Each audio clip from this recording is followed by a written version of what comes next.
안녕하세요. 헌터입니다. 오늘 분석해볼 기업은 두산 에너빌리티입니다. 주가는 1년 만에 5배가 넘게 뛰었습니다. 97,400원에서 이제 고점 찍고 최근에 한 달 정도 이제 조정 크게 좀 나왔습니다. 7만원대까지 내려왔다가 다시 한번 조금씩 올라가려는 움직임 보여주고 있습니다. 현재 이제 8만원 부근까지 올라온 상황에서 앞으로 계속해서 상승 유지가 될 수 있을지, 전고점 돌파까지 가능할지 분석을 통한 향후 주가의 흐름 알아보도록 하겠고요. 자, 이제 보유자분들 대응이 중요해졌습니다. 향후 목표가 설정부터 물려 계신 분들의 대응, 그리고 신규 진입 관점까지 다양한 투자 전략도 함께 알아보도록 하겠습니다. 자, 이어서 수급 상황입니다. 한 달 기준으로 개인이 샀고요. 외국인과 기관이 팔았습니다. 최근까지도 거의 비슷한 스탠스가 유지가 되고 있습니다. 다만 이제 기관의 매도세가 조금씩 약해지고 있는 모습은 보여지고 있습니다. 자, 이어서 신용 잔고를 보시겠습니다. 최근에 2% 남짓 나오고 있고요. 과거 대비 약간 올라왔습니다만 여전히 우리가 우려할 만한 수치는 아닌 것으로 보여지고 있어서 괜찮아 보입니다. 자, 이어서 공매도 현황입니다. 매매 비중은 최근에 5%에서 좀 왔다 갔다 하는 모습입니다. 그래서 뭐 아주 낮은 건 아니지만 또 그렇게 높아 보이지는 않습니다. 그리고 대차잔고 최근에 약간씩 올라가고 있습니다. 바닥 찍고 난 이후에. 자, 일단 예의주시할 필요는 있겠지만 매매 비중이 크게 늘어나고 있지 않은 상황에서의 상승은 아직은 우리가 걱정할 정도의 상황은 아니다. 이렇게 말씀드리겠습니다.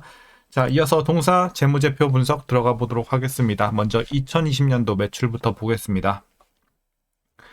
9조 10조, 15조, 17조 꾸준하게 올라가다가 작년부터 하락, 자 16조, 그리고 올해 횡보, 내년부터 본격적인 반등 다시 한번 시작할 것으로 보여지고 있습니다.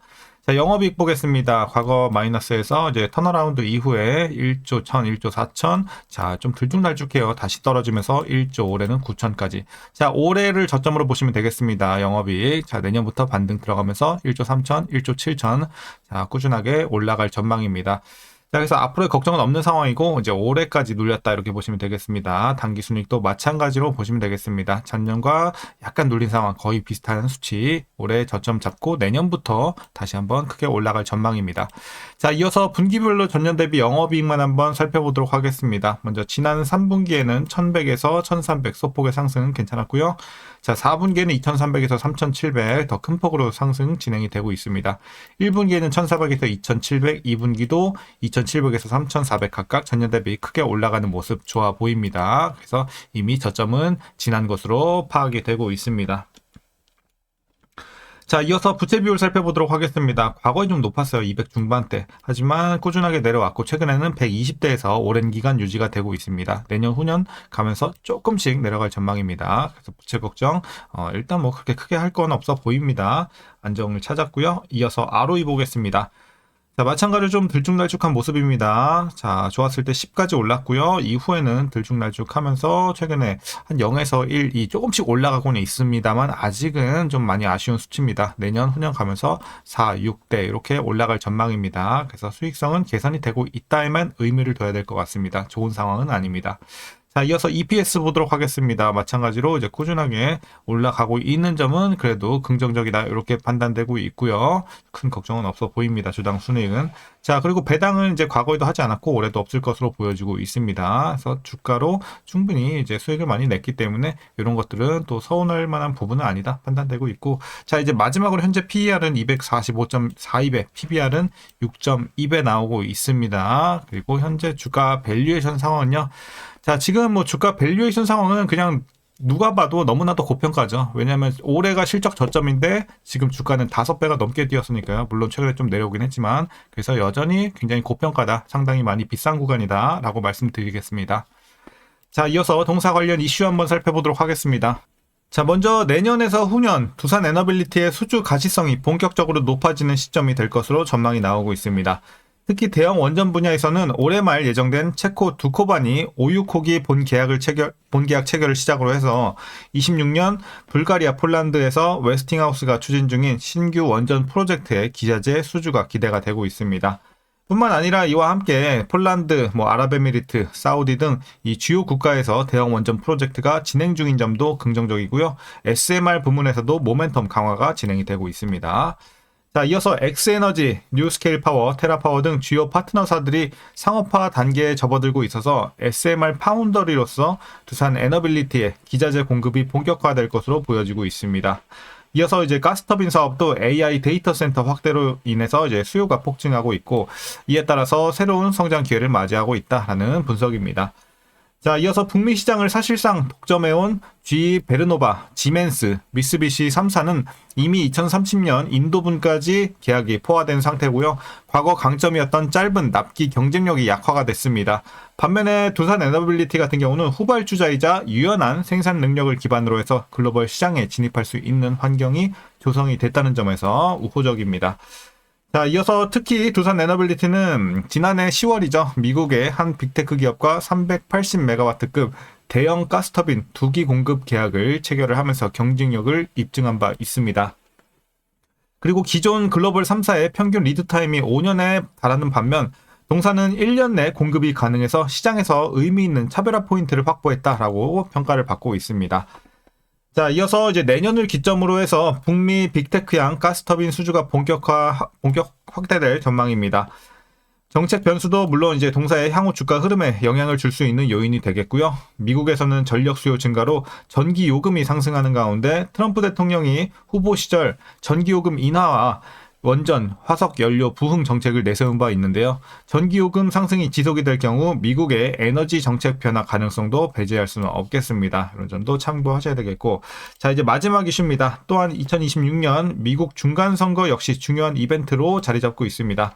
원전 사업은 인허가와 핵 연료 승인 등 정부의 이런 의존도가 높은 만큼 선거 결과에 따라서 미국의 원전 정책 추진력이 강화될 수도 약화될 수도 있기 때문인데요.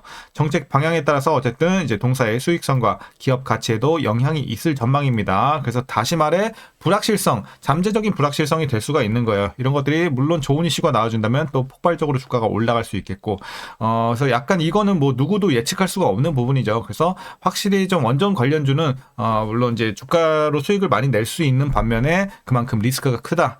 그래서 하이 리스크 하이 리턴 종목으로 보시면 될 것 같습니다. 정책 부분에 있어서 특히. 자, 이렇게 이제 최근의 이슈는 정리하도록 하겠습니다. 그럼 이제 마지막으로 여러분들 투자 전략 설명드리면서 영상 마치도록 하겠습니다. 자, 먼저 신규 진입 관점에서는 반대 의견 드리도록 하겠습니다. 일단 주가가 너무 많이 올랐어요. 지금 들어가는 거 물론 최근에 조정이 좀 나와서 이걸 다시 한번 기회로 봐야 될까? 뭐 지금 뭐 주가 자체가 그렇게 나쁘지는 않습니다만 아직은 뭐 들어갈 만큼 메리트가 크다고 판단되고는 있지 않습니다. 최소 한 6만 원까지 떨어지면 충분히 또 들어갈 만한 메리트 생겼다고 볼 수는 있겠는데 지금 조금 애매하지 않나. 그래서 지금은 조금 자리가 애매해요. 들어가기도 좋지도 않고 그렇다고 해서 뭐 들어간다고 위험할 뭐 그런 정도까지도 아니고, 그래서 반대 의견 드리도록 하겠습니다. 그래서 보유자분들만 좀 대응하시면 좋을 것 같습니다. 개인적으로는. 자, 그럼 이어서 보유자분들 대응 전략 설명드리겠습니다. 먼저 목표가부터 제시하겠습니다. 현재 목표가는 자 92,000원 제시하도록 하겠습니다. 대략 전고점 부근 요 정도 되겠죠. 자, 그래서 이제 9만 원대나 뭐 요 부근에서 잘 익절하시고 종목 교체하신 분들 베스트죠. 굉장히 좀 알짜 구간 다 먹고 나오셨고, 자, 일단 뭐 그래도 이제 팔지 않고 계속 보유하고 계시는 분들은 사실 조금 애매하긴 한데 두 가지 일단 좀 솔루션이 있을 것 같습니다. 그냥 요 정도에 만족하고, 일단 지금 탄력이 그렇게 큰 구간까지는 아니거든요. 한번 많이 올랐기 때문에 쉬어가는 구간이지 지금부터 또 다시 한번 탄력받고 막 급등 막 이렇게까지는 아직은 좀 힘들 것 같아요. 시간이 좀 필요할 것 같고, 그래서 이제 조금 탄력적으로 오를 만한 종목으로 교체하는 것도 아직은 뭐 그렇게 늦지는 않았다고 판단합니다. 그런 방법이 있겠고, 두 번째로는 계속 보유해 나가는 방법이 있겠는데, 요것도 이제 여러분들이 100% 비중으로 다 들고 가지 마시고 지금 투자금 한 절반 정도는 회수하시고 익절하시고 좀 챙겨 놓으시고, 왜냐면 아까 말씀드린 것처럼 어쨌든 하이 리스크 하이 리턴 종목이기 때문에 나머지 절반 비중은 또 내년에 좋은 이슈 나오는 거 기대해 보면서 정책적인 이런 부분들, 그래서 이런 지금 업황 자체는 괜찮거든요. 그래서 그런 쪽에 한번 기대를 걸어보는 것도 방법이겠다. 그래서 장기로 조금 끌고 가는 것도 지금 나쁘지는 않아요. 그래서 여러분들이 각자 이제 본인의 성향에 따라서 판단하시면 될 것 같습니다. 참고하셔서 한번 대응해 보시면 좋겠고요. 이제 마지막으로 위에서 물려 계신 분들의 대응 전략입니다. 오늘은 라인 따로 제시 안 하겠습니다. 92,000원 라인 요거 하나면 됩니다. 그래서 오늘은 요거 92,000원 라인 밑으로만 맞춰주시면 문제 없겠다. 자, 물려 계신 분들 사실 뭐 없겠죠. 92,000원 다 밑에 계실 거예요. 그래서 딱히 걱정은 없고, 요 밑에 그냥 물 타지 마세요. 92,000원 밑에 위치가 되신 분들은 굳이 물 탈 필요 없습니다. 계속 보유하시다가 본전 왔을 때 뭐 근처에서 탈출하시던지, 아니면 아까 말씀드린 대로 조금 더 내년 보면서 중장기로 한번 대응해 보시던지 각자 한번 판단해 보시면 좋을 것 같습니다. 자, 그럼 오늘 전략 여기까지고요. 오늘도 시청해 주셔서 감사합니다.